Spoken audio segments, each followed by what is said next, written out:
About 100 years into the European settlement of Australia, as the coastlines flourished with cities and growing populations, the vast interior remained largely unexplored and mysterious. In fact, by then, it had even earned the nickname the Ghastly Blank. Finally, in 1860, an expedition set out to make the first south-north crossing of the Australian continent, but unfortunately, they would find out why so much of the hostile interior remains sparsely populated even today. This is their story, and as always, viewer discretion is advised.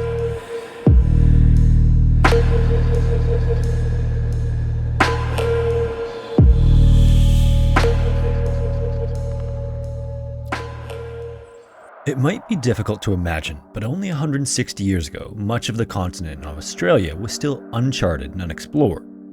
It was still a British colony in the 19th century, and it was growing by leaps and bounds on the coast, especially in the south.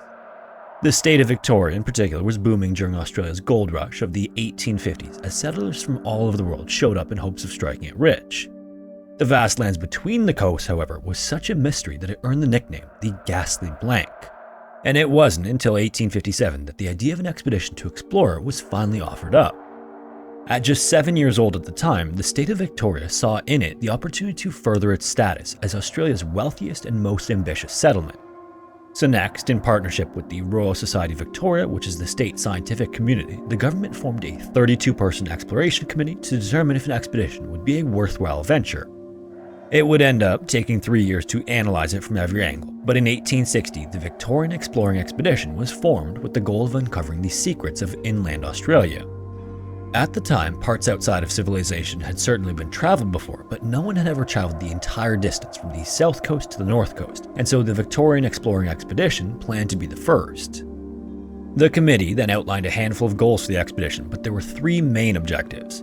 The first was to observe and document the topography, climate, animals, and flora from a scientific perspective. The second was to find areas with abundant grazing land for livestock, and the third was to identify potential routes for an overland telegraph line. In the 3 years of research the expedition committee conducted, it actually spent most of the time on determining who would lead it because the members just couldn't come to a consensus.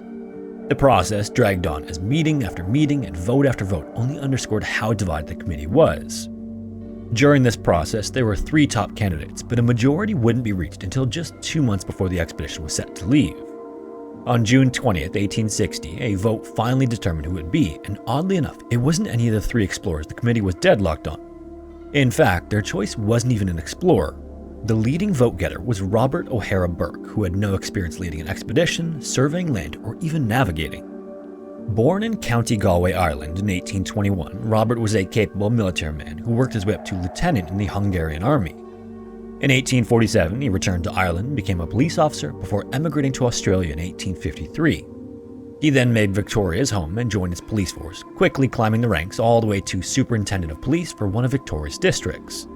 And while none of this qualified him to head up a cross-country expedition, it did mean he knew how to lead others. George Landels was then named Robert's second-in-command, with his greatest contribution to the expedition being the proposed use of camels.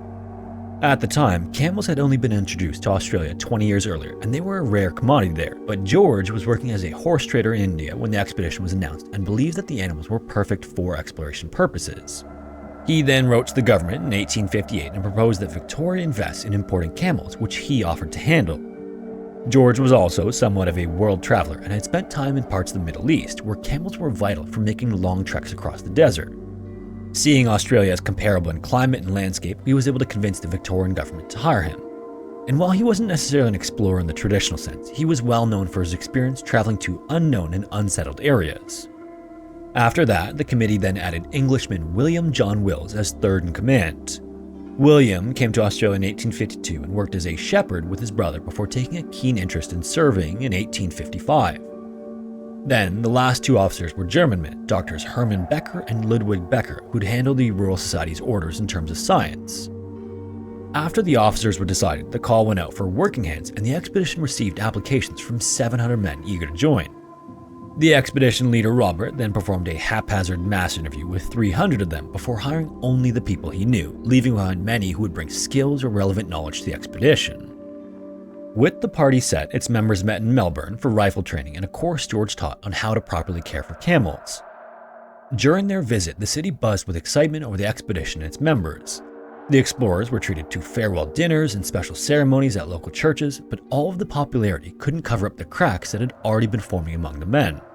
Conflicts arose early and often, and most of them involved alcohol. 2 men were even removed from the expedition the day before it was set to leave for drunkenness, and on August 20th, 1860, the actual departure date, Robert let another man go for the same infraction.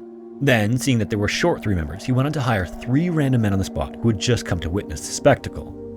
On the day of the departure, around 15,000 people showed up at Royal Park in Melbourne to see the men off and to witness history, or just to see what a camel looked like in real life. Robert and his men gave Melbourne plenty to look at too.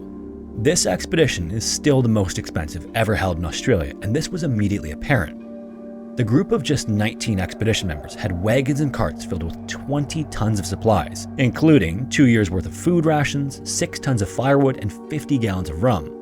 And that last item on the list wasn't even for the men, it was for the camels. According to George, rum was apparently necessary to keep tired camels moving and warm them from the inside during winter months. Whatever the case, at 4 o'clock that afternoon, the mayor of Melbourne gave a farewell speech. In it, he reminded the men of their duty to suffer the trials and tribulations of exploration in pursuit of knowledge, and led the crowd in 3 cheers as the wagon wheels started turning. The launch, however, was total chaos. First, one of the camels managed to escape its handler and took off into the crowd at full speed. This then spooked a horse, which threw its female rider off and broke her leg. One of the wagons didn't even get a full rotation of its wheels before it broke down, and 2 barely made it 3 miles before they were broken and useless. Things were so bad that Robert stopped just 4 miles outside Melbourne and ordered the team to make camp for the night. This brief and disastrous departure revealed a significant issue none of the men foresaw. The heat-drenched summer months in North America are actually the coldest of Australia's winter, and August of 1860 was plagued by frigid and wet conditions. Camels are renowned for their adaptability to both ends of the temperature spectrum, but they don't perform well in mud.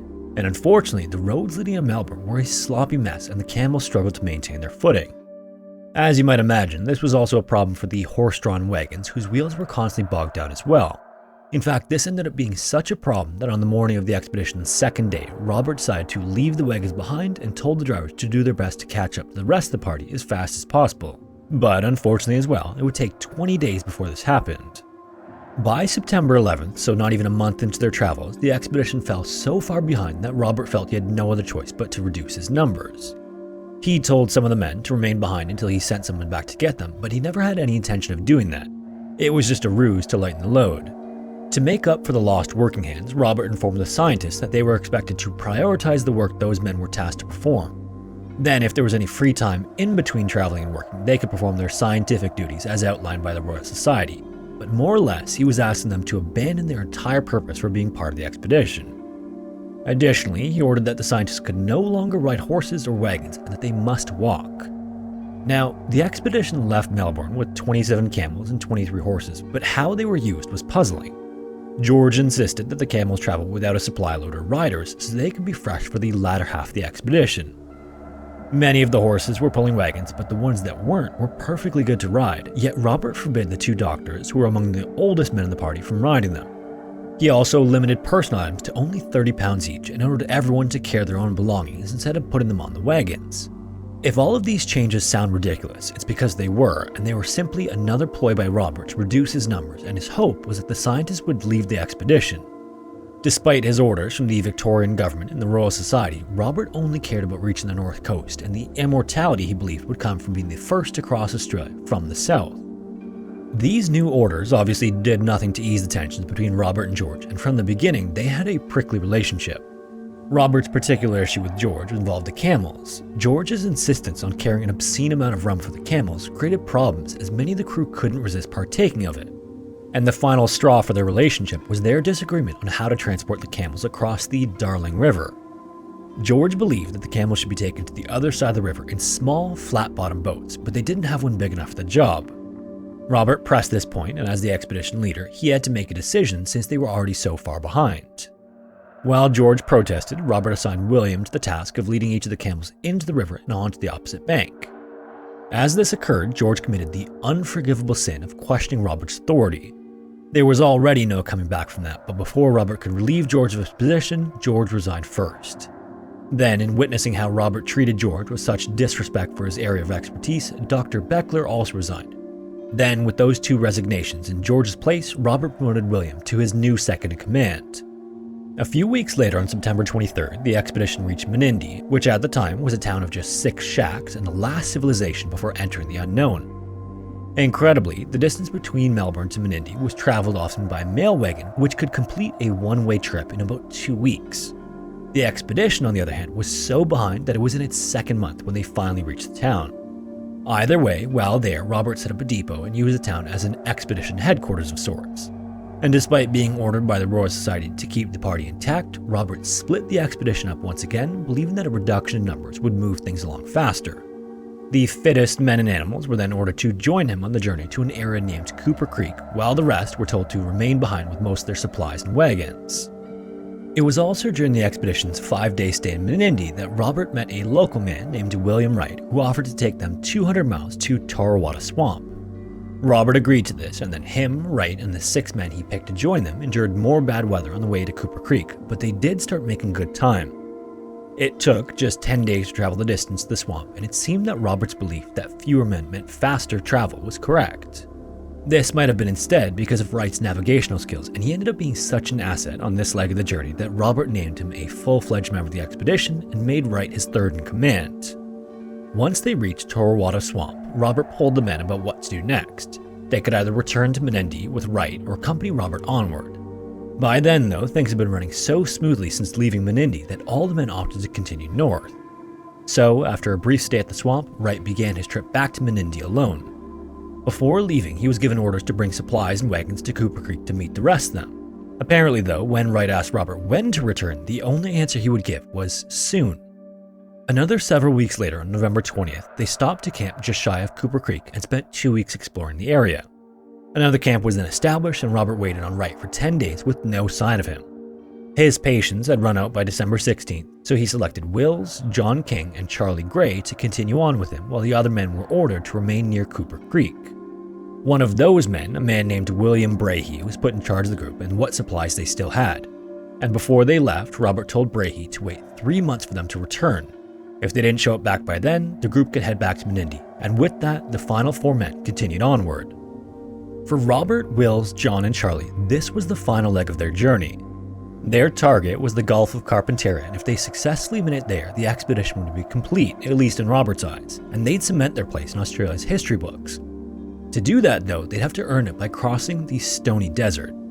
As the name implies, the Stony Desert is strewn as far as the eye can see with rocks and stones, which originate from desert sandstone. Over millennia, the sandstone is broken down, leaving only the hardest portions behind, which creates its signature uneven rocky terrain. Robert and the other men were pleasantly surprised, however, when they found that the desert wasn't nearly as expansive as they once thought. This gave the 4 men a false sense of confidence that the worst was behind them. But then, as December turned to January 1861, the expedition faced mountain ranges that pushed them to their limit. The camels in particular were having a difficult time on the steep ground, and that didn't change on the other side of the mountains either. Then, the arrival of the wet season transformed the landscape of the black soil plains near the Gulf. This made the best of the terrain soggy, while the rest was covered in floodwaters.